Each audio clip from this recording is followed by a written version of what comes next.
મેં એક જગ્યાએ એવું સરસ વાક્ય વાંચ્યું હતું કે એટલું બધું હરો ફરો કે માણસો તમને ફોન કરે ને તો એમ ન પૂછે કે કેમ છો, પણ એમ પૂછે કે ક્યાં છો.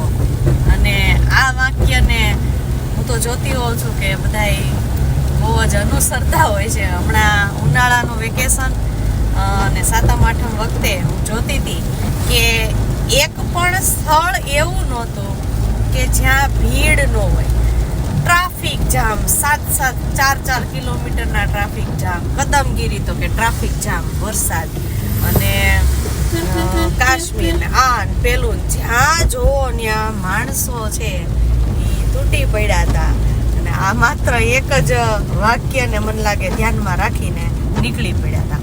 પણ હું એક જ લગભગ એવી નીકળી એટલે હું સાહેબને કહેતી હતી કે તમે નસીબદાર છો કે તમને આવી ઘરવાળી મળી કે આખું ઉનાળાનું વેકેશન અને સાતમ આઠમનું મિની વેકેશન થયું પણ મેં કે મારા ક્રિશે એક પણ વખત સાહેબને એમ નથી કીધું કે અમને કોઈ સારી હોટલમાં જમવા લઈ જાઓ કે બહારથી કંઈક જમવાનું લઈ આવો કે હાલો ક્યાંક ફરવા લઈ જાઓ. કારણ કે મને ખબર જ છે કે વેકેશનના મૂડમાં હોય છે બધાય, ત્યારે બધા લોકો કાંઈ જોયા કે જેખા વગર નીકળી પડે છે રજાઓના મૂડમાં. પણ અમે એમાંથી થોડાક બાદ છીએ. એટલે આજે છે રવિવાર અને અમારું મિની વેકેશન 3 દિવસનું અત્યારે હતું. ભર ભાદરવે મહિને આજે અમે ફરવા કયો તો ફરવા અને મળવા કયો તો મળવા એના જેવું છે. એટલે નીકળી પડ્યા છીએ કોઈ એક સ્થળે. ક્યાં જઈએ છીએ એ અત્યારે હું નહીં કહું કારણ કે જગ્યા જોઈ અને ખુદ તમે સમજી જશો કે હું ક્યાં જાઉં છું.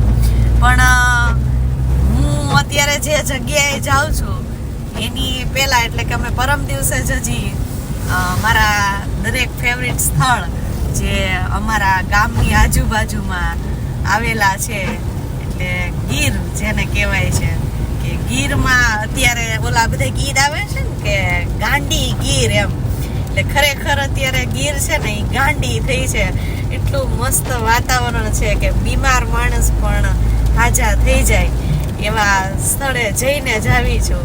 એટલે થયું છે એવું કે અત્યારે હું ફિલહાલ જે જગ્યાએ જાઉં છું ત્યાંય તે સાહેબ એમ કહે છે કે આજુબાજુ બીજા એવા ઘણા સ્થળો છે જ્યાં આપણે ગયા હોય તો મજા આવી જાય એમ.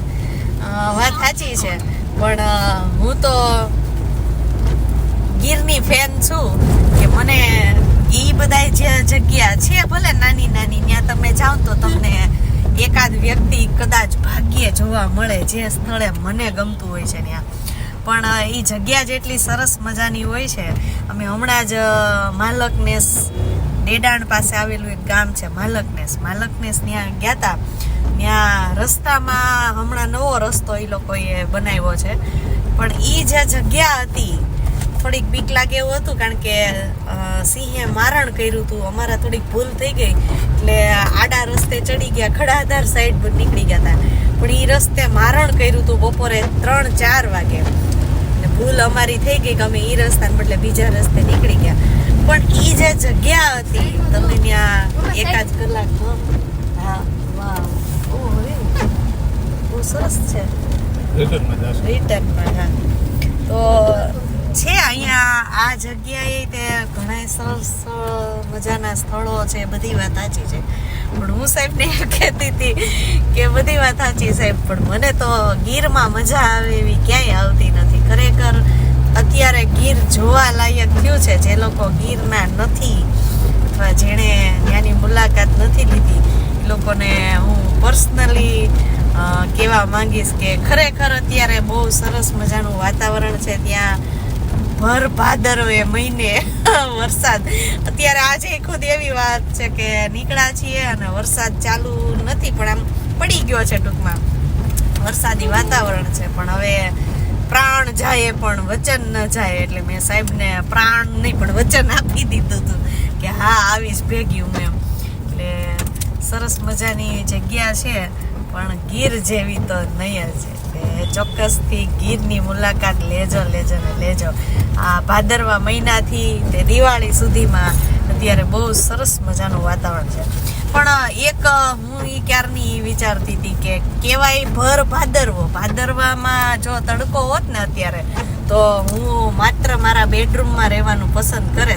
પણ ભાદરવા મહિનામાં વરસાદ છે અને બહુ ધોધમારે નથી, પણ સરસ મજાનું વાતાવરણ થઈ ગયું છે વરસાદી, એટલે મજા આવે એવું છે બધે જવા આવવાની.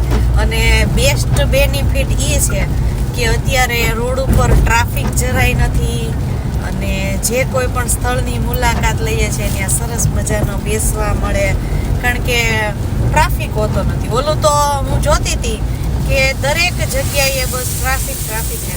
પાણીની બોટલ લેવા જવી હોય તો ટ્રાફિક, નાસ્તો ખાવા પીવામાં માણસો રગડ ધગડ બધું. પછી ઝાઝા માણસોમાં તો એવું છે કે ફરવા જવાય, બધી વાત સાચી છે, પણ ગાંડી ગીરની જેમ ગાંડા ન થવાય. અને આવી કોઈક વચ્ચે એક બે રજા આવતી હોય, શનિ રવિ હોય, સરસ મજાનું વાતાવરણ હોય ત્યારે નીકળ્યા હોય તો કંઈક વધારે મજા આવે. અને ખાસ કરીને વરસાદી માહોલમાં આજુબાજુમાં બધી ગ્રીનરી. ગાંડી ગીરના વખાણ કરતા હું થોડાક સાહેબ મારા વખાણ કરી લઉં. મારા વખાણ તો કરી લઉં. મારા વખાણ એ જ કે હું ખુદને એ જ વિચારતી હતી કે માણસોની ઘરવાળીઓ છે ઓલું નથી કહેતા કે ભાઈ ફરવા બધા જાઓ, પણ કોઈ સ્ટેટસમાં મૂકતા નહીં, સ્ટોરીમાં સ્ટેટસમાં કે અમે અહીંયા કાશ્મીર ફરવા ગયા, અમે રાજસ્થાન ફરવા ગયા, આમ ફરવા ગયા. પણ આવી કોઈની ઘરવાળી જોઈ છે કે ગમે એના ફરવાના સ્ટેટસ જોવે ને? એક વખત સાહેબને એમ નથી કીધું કે મને ફરવા લઈ જાઓ, મને હોટલમાં જમવા લઈ જાઓ.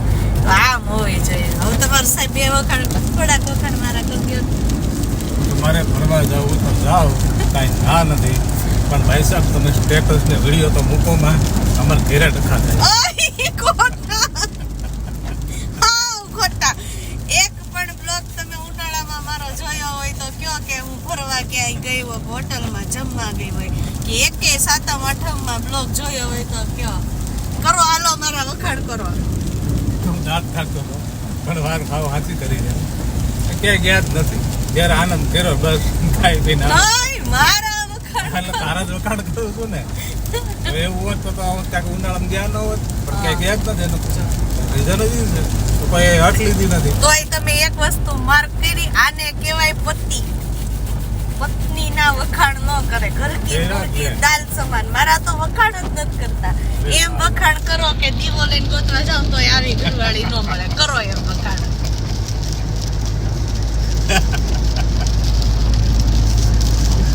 કરો દાંત નથી કરવાના, વખાણ કરો. એમ કયો કે દીવો લઈને નીકળો તો આવી ઘરવાળી ન મળે. તે કીધું ને એમ જોયું? તોય વખાણ તો ન જ કર્યા.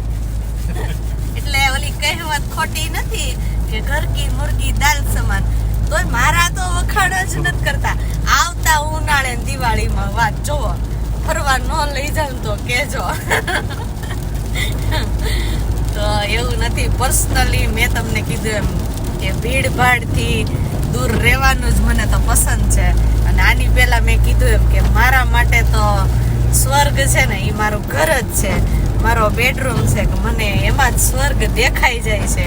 એટલે બહુ જરૂર નથી પડતી કુલ્લુ મનાલી કે શિમલા કે કાશ્મીર કે એમ જવાની. હા, જઈએ છીએ, નથી જતા એવું નથી. ઘણી વાર એવાય વિચાર આવે કે અત્યારે પગ હાલે છે તો જઈ આવીએ, પછી બુઢાપો આવશે ત્યારે તો પછી કાંઈ આપણે હાથ પગ હાલવાના નથી. અને ઘણી વાર અમે તો ક્યારેય ફરવા જવાનું નામ લઈ એવા છીએ નહીં, પણ મારી મોટી બેન છે ને ધન્યવાદ દેવા જોઈએ કે એ બહુ પ્રેરણા આપે ને ઘણી વાર ફોર્સે કરે કે અમારે ભેગા હાલો ને હાલો તો જઈ આવાય છે, કાંઈ વાંધો આવતો નથી.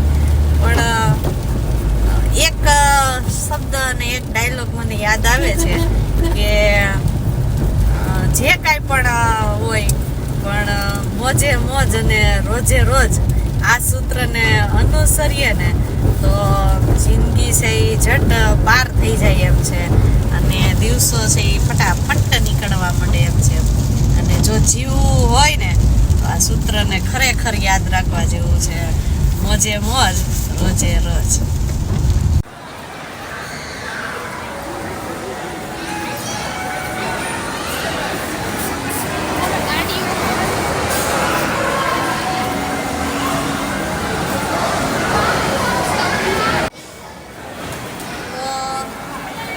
જગ્યા જોઈ અને તમને કદાચ અંદાજો આવી જાય કે હું કઈ જગ્યાએ છું. આજને એમ કહી શકું કે બહુ જગ્યાએ ફર્યા તો નથી, પણ જે જગ્યાએ ફર્યા છીએ એ જગ્યાનું નામ હું નહીં કહું, પણ આવી છું ક્યાં એટલું મને ખબર છે.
ફરીથી સાહેબની પાસે મારા વખાણ કરાવડાવું છું કે ઝુડિયોમાં જઈને આવી, સ્માર્ટ બજારમાં જઈને આવી, પણ હાથ જુઓ ખાલી ખમ છે, કાંઈ લીધું નથી. બીજાની ઘરવાળી જો ઝુડિયોમાં ને સ્માર્ટ બજારમાં ગઈ હોય તો એ ખાલી હાથ આવે, પકડવી પડે, હાથ પકડી. સાહેબ તમે મને પકડી હતી, પણ આડા દિવસે બજારમાં લઈ જતા હોય, ખરીદી થઈ ગઈ હોય, હવે શું કરવાની ભાઈ? કોઈ લે આડા દિવસે ગયા હોય તોય માણસ ઘરવાળીઓ તો આડા દિવસે ગઈ હોય તોય ખરીદી કરી લે. તો તમારે મને બે શબ્દો તો આજ સવારની હું કહું છું મારા વખાણ કરો. હા એમ હજી આમ હસીને બહાર દઈને કહો કે તું બહુ સારી. ખાલી એક જ ડાયલોગ સાંભળો કે દીવો લઈને ગોતવા જાવ તો આવી ઘરવાળી નો. હા ભાઈ દીવો લઈને ગોતવા જઈને એવી ઘરવાળી છે.